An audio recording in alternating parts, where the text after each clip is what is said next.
ine zvobuda pachena hazvimbodi kana kubudzwa nemumwe munhu kuti the 2027 Congress Pachamhanyiwa panguva ine kuchionekwa kunze nemapower tensions ari kuitika right now, muchivaona vana CHAMISA vachidhilita maposts and the likes, zvinyasoratidza kuti maforces nemafactional fights ari kuita behind the scenes, kuchionekwa general vachilida the lead in opposing zviganada. Asarapira mashoko ari kuda panguva ine vanhu vanyatsokuonekwa kunzi aiwa hazvina kumira mushe, aiwa hakudani anonzwa ndobva subscribe or like on the bell icon.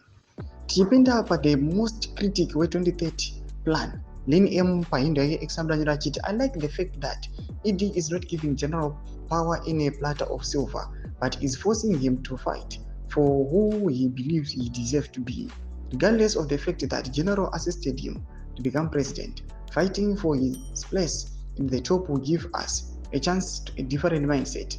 If he is given power for free, it will be the continuation of the same, accommodating each other, BS, and all that jazz. RGM and ED became enemies in the end and allowed ED to create his own fresh evil than what spotting his predecessor, what he has done in the last 7 years exactly, who he is. Nothing more, nothing less. Mautokiri digidi to remove RGM for exactly what we are receiving. Thomas Kwantagwa na Lin M tona support a general against no to 2030. Unfortunately, this strategy will lead to a bloodbath, if not a civil war.